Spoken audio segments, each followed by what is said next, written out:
Welcome to The Most Important Thing. I'm Danielle DeMarco Neufeld. And I'm Greg Neufeld, and together we're exploring how ambitious, busy families can build culture at home. Because after all, family is the most important thing.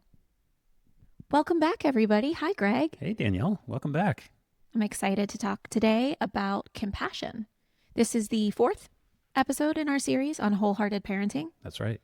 And so the line today is, we will teach you compassion by practicing compassion with ourselves first, then with each other. So really this episode today is on self-compassion. That's right. Self-compassion. Mm-hmm. That's right. Mm-hmm. How often do you think about self-compassion? I think about it a lot. I'm surprised to hear that. Please tell us. I think about it a lot, and I practice it very poorly. Okay. That's my personal assessment before we took any assessment. Understood. Yeah. The idea of permanence is a big one for me, where when something is going on, I'm like, oh, it's going to be this way forever. My favorite 3 Ps, Martin Seligman's 3 Ps. That's right. Permanence, personalization, and pervasiveness. Yeah. Something for another time. Mm-hmm. Cool. Understood. And so how does that relate to self-compassion then, that it's going to be this way forever? Because it's not. Okay. And when I'm going through it, whether it's a difficult problem with work or solving a problem that I just haven't solved yet or not feeling my best, I think that every time I encounter one of these, I can't see before it or after it. I can only see what I'm in. Interesting. Already out of the gate, that's so helpful for me to understand, because something that I know about you is you really don't like not feeling your best. I do not like not feeling my best. I think that I'm a little bit better at that. I attribute that to being a woman and having a cycle. And there are just days where I feel like crap. Yeah. And they typically come monthly. And between pregnancies and having a cycle, I think that I'm much more in acceptance around not feeling my best. But I didn't know that it really had to do with this idea of permanence for you, that it's maybe of concern that it's never going to change. That's right. And so that's why it feels so intensely bad. Yeah. And most everything that I encounter it affects my mind. It's not, if my body was sore or tired or I wasn't able to do something in the gym, that's not going to bother me as much. But if there's something that is particularly, delivering brain fog or a feeling of just lethargy, that to me, I cannot get out of, and I will be there endlessly, previously Googling, now chat GPTing or grokking or Redditing to try to get to the other side of it. It's the troubleshooter in me, and I want instant results. And if I'm not getting instant results, then I think, oh, wow, this is what life is like forevermore. I will be feeling this way. And then the next morning I'll wake up and I'll be like, oh, that changed. Or an hour later. That sounds tough. Yeah. I am excited to talk through self-compassion, and maybe we can find some tools to help with that. I would love that. Cool. Okay. For me, I want to raise compassionate kids. And it wasn't until a couple of years ago that I realized what Brene is saying is so true, that it has to start with me. And that if I'm not kinder to myself, I'm never going to be able to raise children that are kind to themselves and therefore kind to other people. One of the statements, I don't even know what you would call it, one of the statements that really stuck with me over the past couple of years is, how you speak to your child will become their inner voice. And at first that was like really jarring to me on multiple levels. One, because I do think that a lot of my inner critic and negative self-talk comes from my parents or other adults in my life. And then also recognizing that I need to be really careful with my words with my own children and how tough I am on them or how negative or critical I can be, because I already see it starting to equate to self-talk for them. So this just really makes me want to double down on this road, this journey of self-compassion, because I think that it really is intergenerational. Well, do you want to break the cycle, or you just want to help our kids see the cycle? No, I want to break the cycle for sure. I mean, even just so we're going to take a test today that I took last week, but I also took 5 years ago. And I'm excited to share that I've meaningfully progressed when it comes to self-compassion. There's still a lot of work to do, but I have focused on deliberate practice in this area, and I am seeing results. So that's huge. Yeah. It is my hope that changing the way that we talk to ourselves can have a ripple effect throughout our family. Sure. Yeah. So Brené's working definition of compassion comes from her latest book, Atlas of the Heart. It is the daily practice of recognizing and accepting our shared humanity so that we treat ourselves and others with loving kindness and take action in the face of suffering. It is a practice of doing, not just feeling, and it is based on the beauty and pain of shared humanity. There's a lot there and a lot to unpack. Most of her definition comes from the work, at least in my understanding, most of her definition comes from the work of Kristen Neff, who's one of the world's leading researchers on self-compassion. And she breaks it down into 3 core elements that are echoed in Brené's definition. The first is self-kindness, treating yourself like you would a friend. The second is common humanity, remembering that struggle is part of being human. Again, call back to family stories, right? How important it is to build this understanding of common humanity for yourself and for your whole family. And 3, mindfulness, noticing your pain without getting swept away by it. So Kristen Neff created a self-compassion test to help people see specifically where they are hard on themselves across these 3 layers and where they are already strong. So we've linked to it in the show notes, and Greg and I each took the test, and I'd love to talk about our results. Yeah, let's do it. Okay, great. Let's talk about your results first. Okay, sounds good. So my overall score, I got a 2.56. Okay, so that's like right on the border of what they would call moderate self-compassion. Yep. You're just getting started, but you're not down in the dumps. That's right. So that's your overall score. And then as far as the sub-skills are concerned, self-compassion involves higher levels of positive self-responding and lower levels of negative self-responding. So ideally, when you look at this, you would have positive levels in like high numbers, close to 5, in self-kindness, common humanity, and mindfulness, and lower numbers in self-judgment, isolation, or over-identification. Right. So with that baseline, what comes up for you? What sticks out for you across these different parameters? I have low scores in common humanity and self-kindness. And I have higher scores in over-identification and self-judgment. And my mindfulness score is actually pretty good. Okay. So let's just talk about what I took away from common humanity. Would love to hear. It doesn't help me to know that other people struggle. I love that. That's so honest. It does not help me whatsoever. Okay. I do not care. Okay. So that's fascinating to me. Okay. Yeah. Good to know. Because I have a really good sense of how I should be operating. You guys, he's a number 4 on the Enneagram, which is the terminally unique. And I am just seeing so much 4 coming up right now. I have a good sense of how I should be operating. And when I'm not operating at that level, I can usually diagnose why. It's the when I'm not able to diagnose why that really bothers me. I'll call my situation to be neuroatypical levels of depression, where it's very well managed, but it still shows up. And what I mean by depression is a feeling of depression, like I am pressed down, like it is low energy. And when I can't figure out why I'm having low energy, it is truly a story of troubleshooting the device and operating system that I'm working with and not knowing how to troubleshoot any device, a computer, a phone, or my body bothers me to no end. Drives you nuts. Yeah. No, I can understand that. I have not dealt with depression in my life, but I have dealt with anxiety. And that is also a very isolating feeling. Yeah. Where it doesn't matter to me that anybody is going through it or has gone through it before. It feels like I'm the only one in that moment. Yeah. Now, if I think about it on the flip side, when I'm feeling really, really great, I'm not like, oh man, I'm feeling so great that nobody else can touch me and I am just feeling better than anyone else out there. I probably should be thinking about that, because the other side of this coin is that I get lots of energy when I'm self-optimized.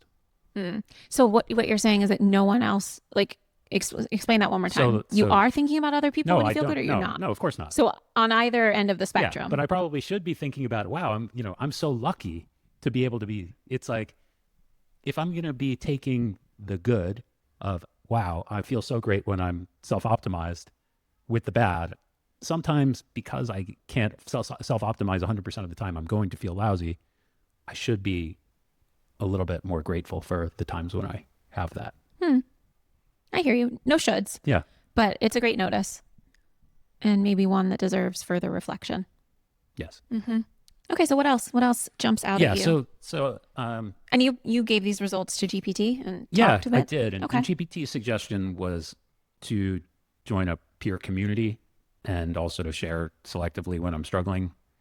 I haven't found either of those, like the Reddit stuff that I do, searching online for answers, like that actually is what I see in the peer community. If I see other people that are like, yeah, this is going on for me, then that usually does make me feel better. So I don't disagree with that. Okay. Yeah, that feels like common humanity. Yeah. I want to move on to self kindness because I do know that I would benefit from practicing more self kindness. Okay. And GPT had this really nice reframe that I liked a lot. And it says, strength isn't the absence of slip ups, it's the ability to repair with warmth. So let me talk about that one for a second. When I'm feeling not myself, I know after a couple of minutes of deep thinking that this too shall pass, right? And that usually does help me. But repairing with warmth is a really nice way to frame it, where I can give myself certain things that I need: extra sleep, limiting my eating window so that I can fast, or pushing it a little bit harder on the exercise to sweat it out. And that is the warmth that I need to give myself. So I do like that reframe. So I'm down with that. And in moments of overwhelm, say out loud, this is hard. I'm here. I've got me. No. Maybe this is something you got too. But it says to make a kindness kit. Now, I don't think I'm going to do this, but it's pretty cute. To make a pre-written note to yourself, a favorite scent, a grounding object, and use it when you notice you're spiraling. Sounds like my pause pass That's exactly what that I was I came thinking. up with yesterday. Yes. Interesting. I really like this quote. It actually reminds me of last episode on courage and embracing mistakes and life as one big learning opportunity. Mm-hmm. Can you read the quote again about slippage? Strength isn't the absence of slip-ups. It's the ability to repair with warmth. Yeah, that's great. And it come to me that also says, like, accepting failures as part of the process and focusing on continuous improvement. Yeah. With warmth. With warmth. With warmth, without judgment. And then this is, I guess, a sub-bullet there, but treat recovery from low energy days as a sacred part of my rhythm, not a disruption to be pushed through. Ooh, Yeah. I like that a lot. I do too. That's a good one. Yeah. So I'm going to resolve to just refer back to this on those days. I'll set a little reminder and see how it shows up when I can think about repairing with warmth as opposed to not being so nice to myself. Mm-hmm. So that's self-kindness. I love that. Sometimes I think I secretly encouraged us to start this podcast so that I could get you to take all the quizzes that I want. And have you be so introspective. Yeah. It's definitely a bonus. This is an elaborate scheme I said the other day to figure out how to post photos of our children online. The new photos are pretty cute. They are so cute. They are. Well, I think we're a little biased in that respect, but yeah. Should we talk about mine? Yeah, absolutely. Okay. So my results, I got a 3.48, which is just at that. So I'm still in the same level 2 as you with moderate self-compassion, but closer to enlightenment, whatever that is. That feels like a very high score. Oh, yeah. Well, like I said, I really have put in a lot of work on this over the past couple of years. And I've been aware of my inner voice. And so the thing that really jumps out for me is that I got high scores in self-kindness and self-judgment. So while I know how to be compassionate to myself, my inner critic is also very strong. Mm-hmm. This really resonates with me because inside my brain, there really is a lot of cacophony where it's like all these nice things being said and I'm going through the motions and listening to myself and my higher power and sharing affirmations. And then there's also this really loud inner critic that is not very kind and very controlling, and it can come out of nowhere. So it says, you may swing between kindness and criticism, especially when you feel responsible for others. Hello, parenting. That's right. Right? My goodness. Yeah, I think that I'm definitely my go-to nature when it comes to parenting in moments of stress is control. Absolutely. And that inner critic can come up really harshly after moments of control with the kids. And so as far as, there are two things that I really like as far as suggestions for how to make them less balanced and maybe strengthen the kindness part and reduce the judgment part. And the first one is when you have that judgment, pair it with kindness. So I messed that up and I'm allowed to mess that up. I'm learning, right? Right. And then the second one, which I really love and I'm going to remember, is to practice fierce self compassion.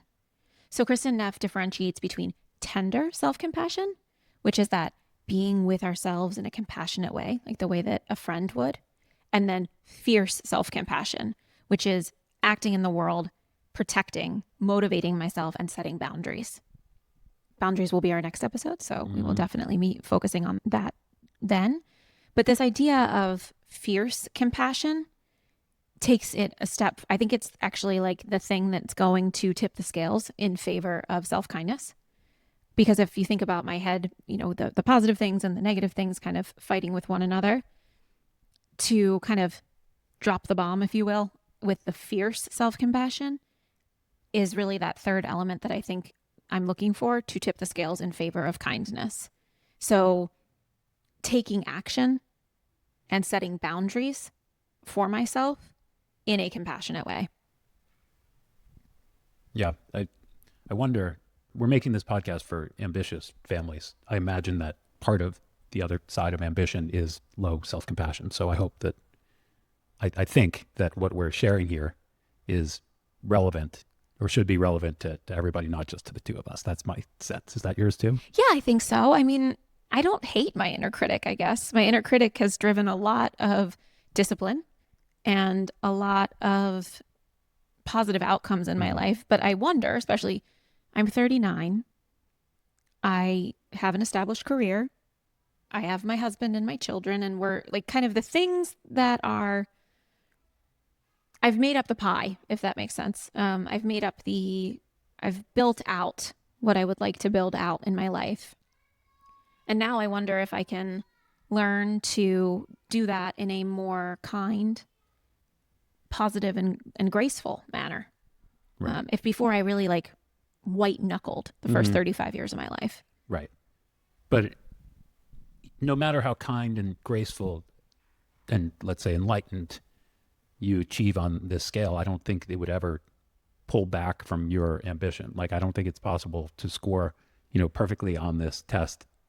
And I think that scoring perfectly on this test doesn't mean that you've pulled back in terms of ambition, or, that you don't have anything driving you anymore, right? Sure. You're not taking mental health days left and right and being like, oh, self-care. Like, No, but maybe doing it for a higher purpose. Maybe Right. this feeling of common humanity. Perhaps you are seeing yourself and your work as a vessel, right? So you're seeing yourself as a vessel. You are doing the work to have reverberations throughout the world. Yeah. Could be not the Sure. way that I'm there. I'm not there yet, but I've heard other people talk about it like that. Yeah. So this is interesting because we have a scenario here where we've both taken this quiz for the purposes of sharing on the podcast, but ideally at home, people would be taking this quiz to share with one another and talk about how they can support one another. So we should probably talk about that too. How can I support you in any of these areas that you're feeling like you want more and you're capable of more, but you're just not getting it out of yourself? Thanks for asking. Two things come to mind. One, help me figure out how to sleep through the night. Yep. Because my inner critic is so harsh at 3 a.m. And I've really had trouble not falling asleep, but staying asleep lately. And there's just a lot of unnecessary nonsense that goes through my brain at that time of night that I find when I am lucky enough to sleep through the night, it's just not there. Right. So that's one. And then the other is support me in my latest endeavor that I came up with yesterday, which is in my skirt right now, that I'm calling my pause pass. It's my little laminated reminder that has a bunch of affirmations on it. But I also told everyone in our family that when I take it out and hold it up, it's almost like a referee in a soccer game giving out like a yellow card saying, this is my replacement for another intergenerational term. I'm done, which is the thing that I say over and over when I'm just totally tapped out with the children or with you, when there's screaming and music and requests and all of the things. So this is both a physical reminder for me and a reminder to our family. But on the back of it are affirmations and statements that I can say, like, I am feeling overwhelmed right now. I need a moment to calm down, instead of I'm done. And reminders to myself for different breaths that I can do, like a hand on heart and belly breath or a double inhale breath. And a reminder that I'm not shutting down, I am resetting. I mean, it's so cool that you know that about yourself and that you can Well, name let's this to the see. family. It's only been 24 I hours, know. but I can tell you, and I told you this already, that like I feel so powerful having this in my pocket.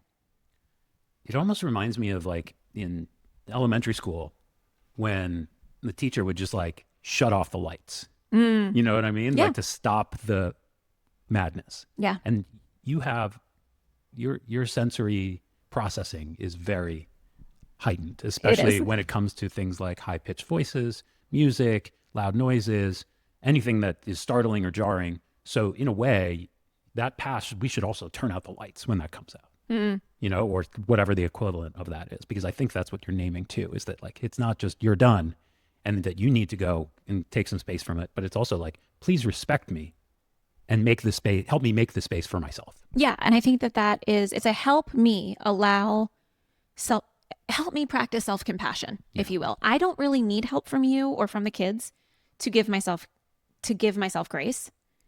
As we've discussed, I'm pretty high Yeah. in the loving kindness or the self kindness aspect. I need to pause.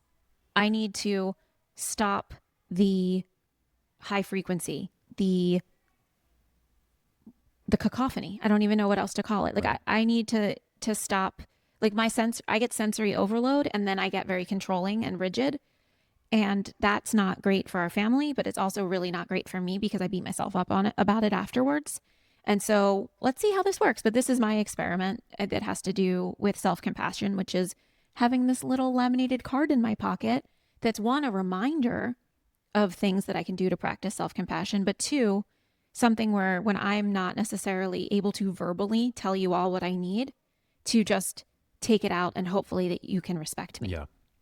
No, that's great. I think I think we can all use that as the signal for what it is.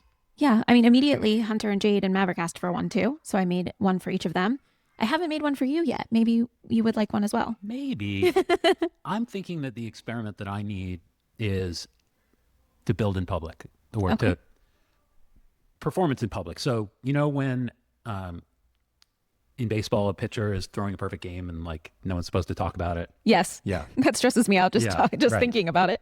Well, I kind of need the opposite of that because the days without an incident or the days without feeling low or whatever, like I want the encouragement to keep it up. And I also want the encouragement to say, hey, Greg, like it's great that you are feeling so good, but you're also, I noticed, you know, getting a little bit too rigid when it comes to how you snapped at the kids this morning or something like that. And like those are good notices too, because that's the trade-off for me in my life is I can feel really good and not have as much, let's call it, it's not fun, but it's like extracurriculars, you know, I like to call it coloring outside the lines. coloring outside the line. Yeah, I'd love for you to reframe that thought of fun because I think that there are ways that you can have fun without, we're not talking about alcohol here, right? We're usually talking about just like eating dessert with the kids. Yeah. But where you can not have a hangover, right? Not have a physical hangover. Right. Um, I'm sorry if I'm being too pushy. You can tell me. You can tell me if I'm being too pushy. But do you think that there is an opportunity for you to work on acceptance when you are in those stages as well? Of course, but acceptance doesn't teach me the lesson that I feel like I still need to be taught. Because acceptance is not interpreting any of the causes. And so being a scientist and like still working towards, because when you and I met, like I didn't have this knowledge and awareness of what works for me and what doesn't. And I built it up over the 10 years and I still build it. Like every day I'm still learning what works and what doesn't. And now I think I'm able to have more fun as a member of this family and color outside of the lines there without coloring outside of the lines by like eating dessert with the kids, because that's going to make me feel not so good in the morning. Right. And so I want to learn to do the coloring here outside the lines and keep it over here so that I'm able to color outside the lines with the kids, you know, and with you. And that's the thing. It's like, I'm all or nothing. I go really ham on it all. I'll have a day where it's like, oh, it's Saturday. I'm going to eat 4,000 calories and, you know, like make the kids smoothies and drink half of that too. And then I'm going to make some other concoction. And then, I'm going to like drink 2 pots of coffee and stay up late and work on this. And then I go to bed and I wake up and I'm like, that was a horrible idea. Why couldn't I have just like played on this slack line with the kids and like had my normal day of food? Yeah, I hear you. I also hope so dearly for you that you can learn that that's just part of you and it's Yeah. not necessarily something that you need to change. Like, you're not going to be a better human if you have a 100-day streak of perfect eating. I mean, I guess Yeah. let me try that again. I think it is unrealistic to think that you will never have a day of feeling not so great ever again. Of course. And so I want to encourage you to be open to acceptance of those days, as opposed to, I'm going to learn from this day Right. and I'm going to try to have as many days in a row of feeling good before I have another one of these days. Well, so that's not actually what I'm saying. What I'm saying is the part that I need help with is not like taking out the coloring book and just like shredding through all 90 pages at once, like leaving a little bit on the table for tomorrow. Yeah. How can I help you in those moments? Because, yeah, I mean, I just need to name it out loud what I'm doing and what my goal is for the day. Like, you don't notice because you don't know if I'm like eating a ton of food or not. You have no idea. no, And I'll I be don't like, oh notice. my God, I slept like, so hot last night, this and that. And like, why did I eat like that? And you're like, what are you talking about? Like, I didn't even notice. So I Yeah. just need to name that. The thing that I need to do for myself is when I'm in my feelings, see that as an opportunity for a warm on ramp Yeah. back, Yeah. as opposed to yelling at myself. Yes. That's the opportunity for self compassion. Mm-hmm. So there's the building in public, which is like, hey, like I'm having a lot of fun today. I feel like I'm a little bit at risk of going off the rails. Can you help me make sure that I'm just naming it out loud. Like, can you make the kids? Yes, absolutely. Can you make the kids smoothie today so that I don't end up drinking half of it? I understand. And then, I think that's the build in public part. And then the self compassion is when I inevitably, wake up one day and I'm not feeling my best, just be like, okay, it's a day to reset, day to like warm back into, ease back into the place of being good. Like, no problem. No problem. That sounds beautiful. Cool. Yes. I wonder, so for me, I would just have like a little body movement, like, boop, I'm going to like hop back in. Yeah. I'm starting to color outside the line. So I'm just going to help me hop back in, Right. Yeah. Yeah. Like a little signal like that, but I don't know. That's where my brain goes. I like it. I like the hop back in. Yeah. Okay, cool. I'm happy to hold your Thanks. hand while you hop back Thanks. in. And I have all the tools to, perform at my best no matter what. It's Yeah. it's more about beating myself up that when I have to use some of those tools that I don't like to use. I understand. There's not a perfect cure, right? Everything comes with its it's a list of pros and cons, right? There are drawbacks. Yeah. Who modeled self-compassion for you or did not growing up? My mom was very good at self-compassion. I'm just reflecting at both of my parents' games on the tennis court. And my dad tried to hold back the frustration when he would get frustrated, but he inevitably would and would like talk to himself and like curse at himself like under his breath and things like that. And my mom would be like, "Oh, Barbara," and it was so cute. And That's like, great. yeah, and even if she was like, "Damn it," or threw something out like that, she never lost her cool. She never threw a racket. She was such a good sportsman. With the team, she would be apologetic to her teammate if she was playing doubles, but never would like feel like she was letting anybody down. I just thought that she was really good about that, and she's the person that I probably should have modeled more from earlier in life. She was always focused on going to bed early and getting good sleep and eating well. And my dad was in great shape, but he would go to bed late and he would eat ice cream right before bed, and he would definitely wasn't the person that I realized in hindsight I should have modeled after, but I did because he was the dad, he was the man, and I was growing up to be a mini version of him. So it's good. It's a good lesson to look for the both genders and their pros and cons, no matter what the child is. I like it. Well, it's not too late How about for you? to be like Barbara. Yeah, that's right. No, I got to think about that. Yeah, that's good. What about for you? But sure, we want to go there. Gigi. Yeah, for sure. My grandmother was a very kind and simple woman, right? She was so compassionate. I don't think she was necessarily too self-compassionate though. For me, I would say that it's something my mom struggles with, and it's probably something that her mom struggled with. Again, back to the intergenerational stuff. My dad is definitely more of a self compassionate person, I would say, but a quietly self compassionate one. Um, yeah, when you talk about your mom and when I think about my dad, I think of them both as having a playful nature and kind of like a childlike curiosity, a fun loving nature, if That's you right. will, which Yep. is our family value of the month.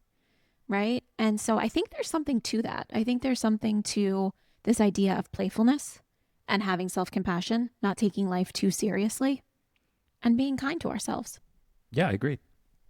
So moving on. Moving on. As far as experiments, it sounds like we're committing to quite a few things already. I'm going to keep using my pause pass and I'm going to help you hop back in the lines. Yeah. And I'm going to name when I'm having a wild and crazy day and that I want to have a little bit of co-accountability just to make sure I don't go too ham. And when you do And go when ham, I do go ham, just warm right back into that place where I can ease myself back into my normal course of business without the permanence of it's going to last forever. and I'm going to work on my fierce self compassion, not just stopping with this balance of self kindness and self judgment, but really tipping the scales into self kindness by taking action and setting boundaries appropriately.